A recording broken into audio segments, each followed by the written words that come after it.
স্বাগত বাংলাদেশ এখন আপনাদের সঙ্গে আছি আমি জান্নাতুল ফেরদৌসী। আলোচনার জন্য আজ স্টুডিওতে এসেছেন বাংলা ভিশনের বার্তা প্রধান মোস্তফা ফিরোজ এবং বাংলাদেশ মুক্তিযোদ্ধা সংসদের চেয়ারম্যান ও জাতীয় নিরাপত্তা বিশ্লেষক অবসরপ্রাপ্ত মেজর জেনারেল হেলাল মোর্শেদ খান বীর বিক্রম। স্বাগত আপনাদের দুজনকেই। আমরা শুরুতে আমাদের যে টেলিভিশনের প্রধান শিরোনামগুলি আছে সেই শিরোনামের অংশবিশেষ দেখে আসছি। মানিকগঞ্জে পদ্মায় সার বোঝাই কার্গোর ধাক্কায় লঞ্চ ডুবিতে ব্যাপক প্রাণহানি হয়েছে। এখন পর্যন্ত উদ্ধার শিশুসহ অর্ধশত যাত্রীর মরদেহ উদ্ধারের কথা জানিয়েছেন পুলিশ সুপার। নিখোঁজ আছেন বেশ কয়েকজন। দুর্ঘটনার পর 5 সদস্যের তদন্ত কমিটি করেছে সরকার। তখন আমি লাভ দিয়ে নিচে নামে গেছি। নিচে নামে অনেক সাঁতরাসাঁতরি করার পরে একটা ভাষার একটা ইসে ধরছি। ধরাবার আমি পরে ট্রলারে উঠছি। তাদের যাত্রীগুলো উঠে আসছে বাসটা ভিতরে মিনিমাম 100 লোক নিচে ছিল। ওই নিচের লোকগুলো কেউ বেরোতে পারে না। আমাদের তদন্ত কমিটি অলরেডি হয়ে গেছে এবং তদন্ত কমিটির যিনি চেয়ারম্যান তাকে দায়িত্ব দেওয়া হয়েছে। আমাদের নৌ পরিবহন মন্ত্রণালয়ের যুগ্ম সচিব নুর রহমান, তাকে দায়িত্ব দেওয়া হয়েছে। তিনি 5 জন এই কমিটি আমাদের মেম্বার, তিনি তাদেরকে সহ দ্রুত এখানে চলে আসবে আশা করি। প্রধানমন্ত্রী শেখ হাসিনা বলেছেন, কেউ অবৈধভাবে ক্ষমতায় বসিয়ে দেবে এমন আশায় তাকিয়ে আছেন খালেদা জিয়া। তবে সে ঝুঁকি কেউ নেবে না, কারণ অবৈধ পন্থায় ক্ষমতা দখল বন্ধ করতে মৃত্যুদণ্ডের বিধান রেখে সংবিধান সংশোধন করা হয়েছে। আওয়ামী লীগের আলোচনায় প্রধানমন্ত্রী একথা বলেন। উনি গণতন্ত্রের জন্য আন্দোলন করছেন, আবার মুখ তাকিয়ে বসে থাকেন উত্তর পাড়ার দিকে, যখন থেকে কেউ এসে ওনাকে ক্ষমতায় বসায় দেবে। কেউ যদি অবৈধভাবে সংবিধান লঙ্ঘন করে ক্ষমতা দখল করে তাহলে তাদের ক্যাপিটাল পানিশমেন্ট হবে।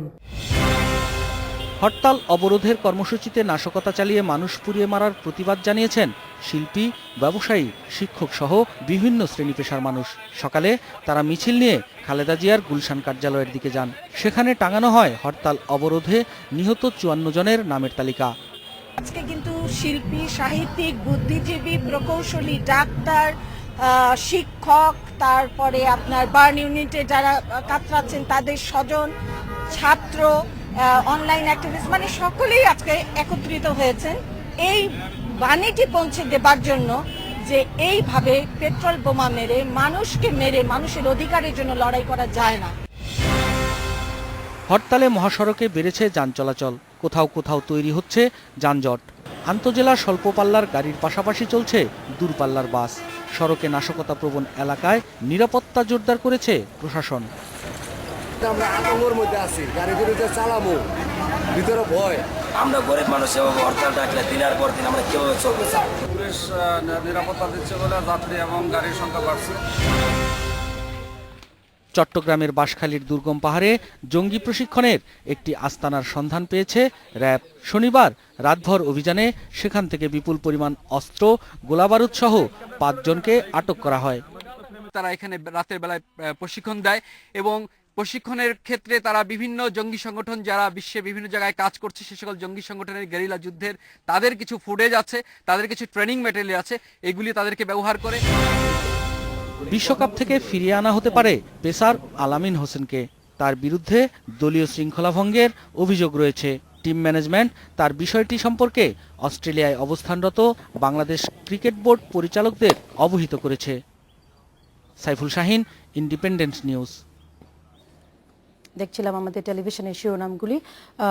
আমরা দীপু ভাই দেখছিলাম যে টেলিভিশনের শিরোনামগুলি খুবই স্বাভাবিকভাবে আজকে দুপুর 12টা থেকে গতকাল 12টা থেকে আমরা যে খবরটি সংগ্রহ করছিলাম এবং বিকেলের পর থেকে মরদেহ বাড়ছে 43 বলেছে দ্য ইন্ডিপেন্ডেন্ট। আমরাও শেষ খবর জেনেছি 43, তবে কোনো কোনো পত্রিকায় কিন্তু 49 বলছে, অর্ধশতাধিক 48 ডেট বলেছে ঢাকা ট্রিবিউন। প্রথম আলোয় দেখলাম যে 41 বিভিন্ন সংখ্যা নিয়ে 50 জনের কাছাকাছি মৃত্যু এবং লঞ্চ ডুবিত। আমাদের আমরা পিনাক 6 শেষ মর্মান্তিক যে শেষ আমাদের ছিল।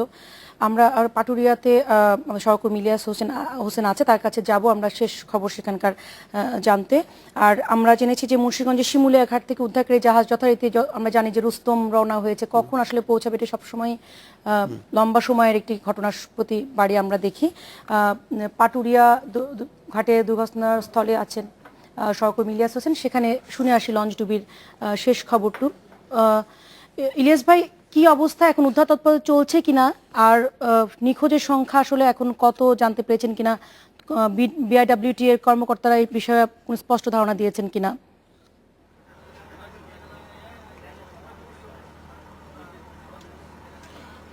আমরা কিছুক্ষণ আগেই জানতে পেরেছি যে উদ্ধারকারী জাহাজ রুস্তম এসে পৌঁছেছে। আমি এখন যে বোটটিতে দাঁড়িয়ে আছি এটি এই পন্টুনের কাছে বাঁধা, এটি বিআইডব্লিউটি এর একটি বোট। এখন ওই আপনার রুস্তম আসার পরে এখানকার বিআইডব্লিউটি এর কর্তৃপক্ষের যারা আছেন তারা উদ্যোগ নিয়েছেন একটি যে গণমাধ্যম কর্মীদেরকে সেখানে নিয়ে যাওয়ার জন্য, যে কারণে আমরা এই বোটটিতে এসে উঠেছি। তবে এখন পর্যন্ত তাদের সিদ্ধান্ত আবারও পরিবর্তনের দিকে, যে এখনই না, হয়তো আরেকটু পরে বা অন্য কোনো লঞ্চের মাধ্যমে নিয়ে যাওয়ার ব্যবস্থা করবে, এমনটি বলেছেন। এরই মধ্যে মানিকগঞ্জ জেলা পরিষদ প্রশাসক এসেছিলেন, তিনিও একটি স্পিড বোটে উঠেছিলেন সেখানে যাওয়ার জন্য, কিন্তু সেটির কিছুটা যান্ত্রিক ত্রুটি মনে করাতে তিনি এখান থেকে নেমে গেছেন। আর আমরা এই বোটটিতে এখন অপেক্ষা করছি। আমি ঠিক এখান থেকে দেখালে ঠিক বোঝা যাবে না, প্রায় 1 কিলো দূরে আমার বাঁ পাশটাতে সেখানেই রুস্তম এসেছে এবং যে লঞ্চটি ডুবেছে সেই লঞ্চটির উদ্ধারের জন্য তারা রশি টসি নামাচ্ছে এবং প্রাথমিক কাজের প্রস্তুতি নিচ্ছে, এমনটি আমরা জানতে পেরেছি এখানকার উদ্ধার তৎপরতার সাথে সংশ্লিষ্ট যারা তাদের কাছ থেকে। কিন্তু এখন পর্যন্ত কোনো গণমাধ্যম কর্মী বা এইখানে যারা সমবেত হয়েছেন তাদের কেউ ওখানে যায় পৌঁছতে পারেননি, শুধু রুস্তমে যারা আছেন তারা। আর আমরা এখানে যে আপনার ঘাটে যে যাত্রী ছাউনি রয়েছে সেই ছাউনিতে মরদেহ এনে রাখার ব্যবস্থা করেছে এবং ম্যাজিস্ট্রেট পুলিশ এদের তত্ত্বাবধানে এখান থেকে স্বজনদের মাধ্যমে পরিচয় শনাক্ত করে তারপরে তাদের কাছে লাশ মরদেহ হস্তান্তরের ব্যবস্থা নিচ্ছেন প্রশাসন। ইতিমধ্যে আমরা যেটি জেনেছি শেষ পর্যন্ত হিসেবে দেখা গেছে প্রায় 43 জনের মরদেহ আমরা পেয়েছি। সেই 43 জনের মধ্যে 30 জনের পরিচয় শনাক্ত করতে পেরেছে দায়িত্বরত ম্যাজিস্ট্রেট। আর এখানে আমাকে তিনি জানিয়েছেন যে এর মধ্যে 17 জন পুরুষ, 16 জন নারী এবং 8 জন শিশুর মরদেহ তারা উদ্ধার করেছে। আপনি জানেন যে বিকেলে নৌমন্ত্রী শাহজাহান খান এখানে এসেছিলেন, তিনি ঘোষণা দিয়ে গেছেন যে প্রতিটি মরদেহ যিনি যে মারা গেছেন তার পরিবারকে 1,05,000 টাকা অনুদান দেওয়া হবে, ক্ষতিপূরণ দেওয়া হবে। আর প্রতিটি মরদেহ হস্তান্তরের সময় সেই মরদেহটি সৎকারের জন্য 20,000 টাকা জেলা প্রশাসনের পক্ষ থেকে দেওয়া হচ্ছে। ইতিমধ্যে তারা 30 জনকে শনাক্ত করতে পেরেছেন, বাকি 13 জনের পরিচয় এখনো জানা যায়নি। তবে উদ্ধার তৎপরতা স্থানীয় পর্যায়ে যেভাবে চলছিল সেটি এখনো চলছে। আর উদ্ধারকারী জাহাজ রুস্তম পুরোপুরি আত্মনিয়োগ এখনো করতে পারেনি, তারা প্রাথমিক প্রস্তুতিগুলো চালাচ্ছেন, তাদের উদ্ধার অভিযান বলা যাবে চলছে। আর আপনি দেখতে পাচ্ছেন যে এই ঘাটে গণমাধ্যম কর্মী ছাড়াও যাদের ইলিয়াস ভাই আমাদের সাথে দীপু ভাই আছেন। যে এখন পর্যন্ত তো তাহলে দেখা যাচ্ছে যে যেই উদ্ধার যতটুকু হয়েছে সেখানে স্থানীয়দের অর্থাৎ আশেপাশের লঞ্চ, নৌকা বা স্থানীয় এলাকাবাসীর তৎপরতায় উদ্ধার হয়েছে। এখন প্রশ্নটা হলো যে সঠিক সংখ্যা কি জানা গিয়েছিল যে ওই জাহাজে কি 139 না 40, মানে কি পরিমাণ ছিল এবং উদ্ধার হওয়ার পর আর কি পরিমাণ থাকতে পারে যাদের এখনো খোঁজ মিলছে না, এরকম কোনো আভাস পাওয়া যাচ্ছে কিনা?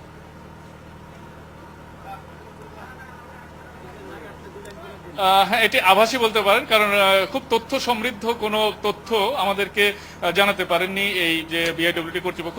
যেটি আমরা এসে জানতে পেরেছি বিভিন্ন প্রশ্নের মাধ্যমে, যে লঞ্চটি এখান থেকে গিয়েছে সে ছেড়েছিল আপনার দৌলতদিয়া ঘাটের উদ্দেশ্যে, তো সেই লঞ্চটির ধারণ ক্ষমতা ছিল 300-র মতো।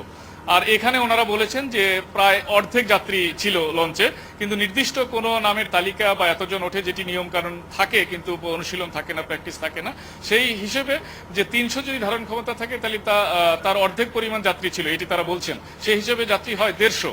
আর ইতিমধ্যে আমরা জেনেছি যে 43টি মৃতদেহ পাওয়া গেছে, মরদেহ পাওয়া গেছে, আর শতাধিক লোক সাঁতরে তীরে পৌঁছতে পেরেছেন। আর সার বোঝাই যে কার্গো ও মানে তারা কি, মানে তাদের কোন কর্তৃপক্ষ পাওয়া গেল, তারা কি বলছিল?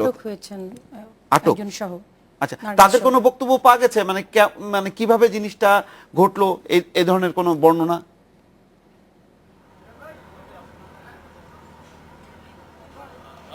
কার্গোর চালক সহ 2 জনকে আটক করেছে আইন শৃঙ্খলা বাহিনী। তবে তাদের কর্তৃপক্ষ, মালিক বা অন্যান্যদের বক্তব্য এখনো পাওয়া যায়নি। আমরা আইন শৃঙ্খলা বাহিনী সূত্রে যেটি জানতে পেরেছি তারা বলেছে যে এটি তাদের ইচ্ছাকৃত না, সেখানে ক্রস করার সময় এটি ঘটেছে। সেটা আপনার এখান থেকে আমি তো বললাম যে ঘাট থেকে মাত্র প্রায় 1 কিলোর মতো জায়গা, যেটা 1 কিলোমিটার পরেই এই ঘটনাটি ঘটে।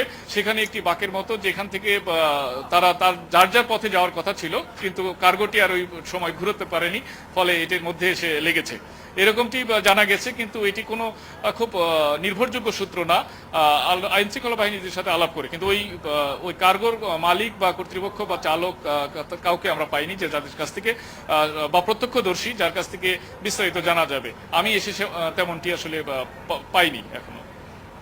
ইলিয়াস হোসেন, আপনাকে অনেক ধন্যবাদ। আমাদের সাথে এতক্ষণ ছিলেন ইলিয়াস হোসেন। আমরা এই বিষয়ে আসবো একটি ছোট্ট বিরতির পর। দর্শক, মাত্র 50 সেকেন্ড একটা বিরতি নিচ্ছি, সঙ্গে থাকবেন।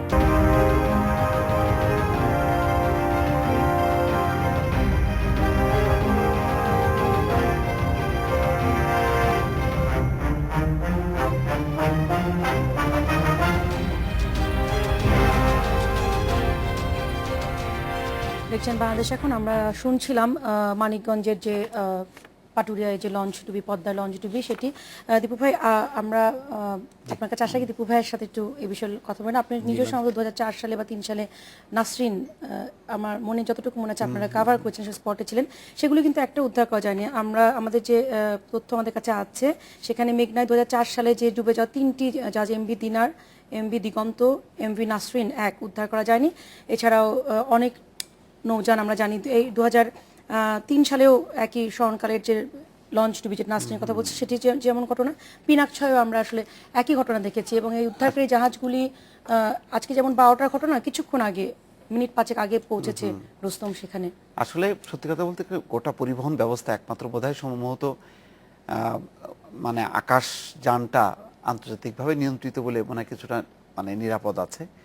কিন্তু অন্য সমস্ত সড়ক, হয় সড়ক, না হয় আপনার নদীপথ, না হয় রেলপথ, একটা না একটা আছেই। এবং দেখেন কত বড় দুর্ভাগ্যজনক। আমি একটু টানছি এই কারণে যে গত 2-3 দিন আমরা একটু স্বস্তির মধ্যে ছিলাম। ইউরোপীয় ইউনিয়নের সফরের মধ্য দিয়ে মনে হলো যেন নাশকতা কমে গেছে, হয়তো প্রতিদিন আর প্রাণহানির ঘটনা সেটা শেষ হতে না হতে হয়তো ওইটা ঘটনাটা আছে এখনো, যদি ঘটছে না, টুকটাক ঘটছে, তার মধ্যে একটা বড় ধরনের ঘটনা। এবং দেখেন এই ঘটনার কত যে পাটুরিয়া থেকে দৌলতদিয়া যাওয়ার এই সামান্য পথে মধ্যেই আপনার একটা দুর্ঘটনা ঘটলো, এবং কেউ কারো রুটটা জানে না, কখন কিভাবে কার কোন রুট কোনো এলোমেলোভাবে যাওয়া আসা, অর্থাৎ পুরো সেক্টরটা একটা বিশৃঙ্খলায় ভরা, যার কারণে কিন্তু বারবারই ঘটছে। আচ্ছা, ঘটতেও পারে, দুর্ঘটনা ঘটবে না তা না। দুর্ঘটনা ঘটার পরে সবচেয়ে কর্তৃপক্ষের বড় ব্যর্থতা এই যে রুস্তম আসছে, অমুক আসছে, তমুক আসছে, মন্ত্রী যাচ্ছে, উদ্ধার কিন্তু হচ্ছে না। কিন্তু মানে এই কি যন্ত্র বসানো হচ্ছে, কি ডিটেক্টর আসছে, শনাক্ত করা যাচ্ছে, এই তোলা হচ্ছে, কিন্তু বারবারই দেখা যাচ্ছে। এই জন্য প্রথমেই দেখেন এই যে উদ্ধারের প্রথম পর্যায়ে যেটা, সেটা হলো স্থানীয় লোকজন, ওখানে চলাচলরত নৌকা, লঞ্চ, স্থানীয় লোকজন, তাদেরই কিন্তু ভরসা। সত্যিকার অর্থে সরকারি পর্যায়ে উদ্ধার হয়ে মানে লাশগুলোকে আত্মীয়স্বজনের কাছে ফেরত দেওয়ার এই কাজটি আর কখনোই হয়ে ওঠে না। ফলে যখনই দুর্ঘটনা ঘটে কিন্তু আমাদের মনে ওইটাই হয় যে এই জাহাজটা তোলা যাবে তো, মৃতদেহগুলি কি আত্মীয়স্বজনের কাছে যে হাজারি করে তাদের কাছে দেয়া যাবে তো, এই প্রতিবারই কিন্তু মানুষ যেটা আশঙ্কা করে পরে দেখা যায় যে সেটি সত্য হয়।